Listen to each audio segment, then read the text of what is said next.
SportsBit is powered by BetOnline, driving the opening odds market since 2001. Visit sportsbookreview.com to learn more about BetOnline and its A+ rated platform in the link below.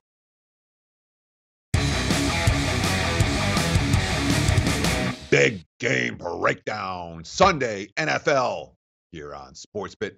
Let's get right into it. Jaguars and the Steelers. Pittsburgh, -7. Total 41 over the Jaguars. We've seen a little bit of Jacksonville money over the last 24 hours. This line was 7.5 in a lot of spots yesterday. Today, those 7.5s has largely been picked off.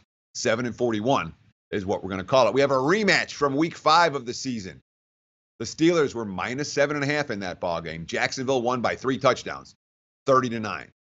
The box score, Pittsburgh won the box score, 21-15 in first downs, 371 to 313 total yards.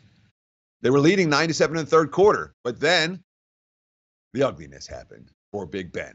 A pick 6 by Telvin Smith, a pick 6 by Barry Church, and the first play after the 2-minute warning, Leonard Fournette, a 90-yard touchdown run for Jacksonville. So 3 cheap TDs turns 9-7 into 39.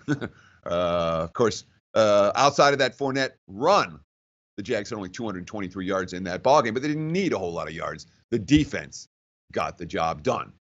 So this is a game we're talking about. One team's got the better quarterback, clearly. The other team has a better defense, clearly.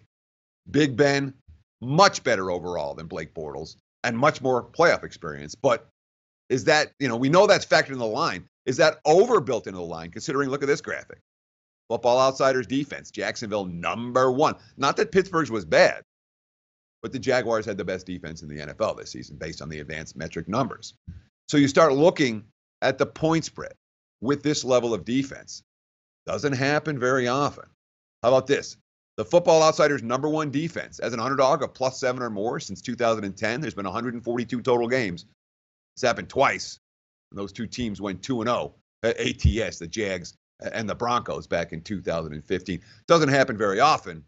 Obviously, the point spread result for teams like Jacksonville has been pretty darn good in this role. So when you look at that, you say, how much of this line really is Roethlisberger versus Bortles? A lot of it, certainly.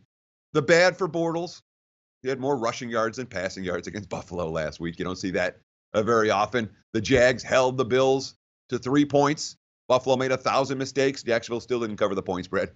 That's certainly an issue. But the good for Bortles this week, Allen Hurns and Marquise Lee back together at wide receiver for the first time since early November.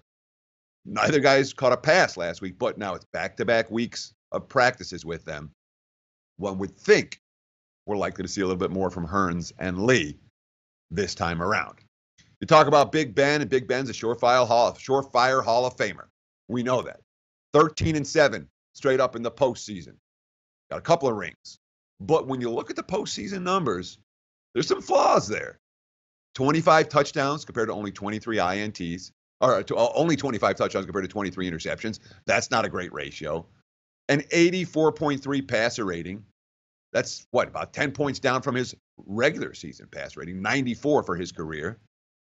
And, Ben may have had the single worst game of his career against these same Jaguars back in week 5. We talk about 5 interceptions, 2 pick sixes, 2 sacks, and overall ugliness from Pittsburgh's offense. Now, Roethlisberger certainly talked about that. It's something that he can do better, and they're looking forward to facing Jacksonville. And the Steelers are much fresher than the Jaguars here. The key cog sat out against Cleveland in the final game. Antonio Brown's healthy again. Le'Veon Bell gets a good breather after the workload. And, of course, they had a bye last week. So from a freshness perspective, Pittsburgh certainly has an edge over the Jaguars. And Jacksonville, if they fall behind, hard for that team to come back. No question about it. Fun game to consider.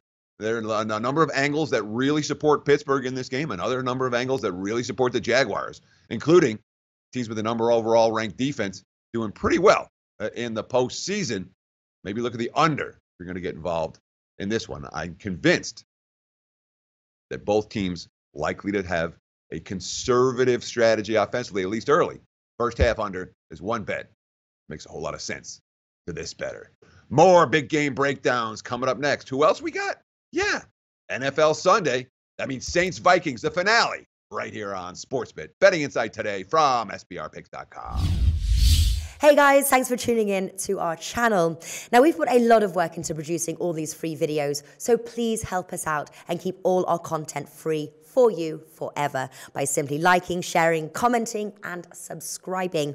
Now, not to mention, a visit to our industry-leading website will warm the hearts of all our SBR employees, especially myself. Now, the links are over there to the left, so do check those out. Thanks for watching.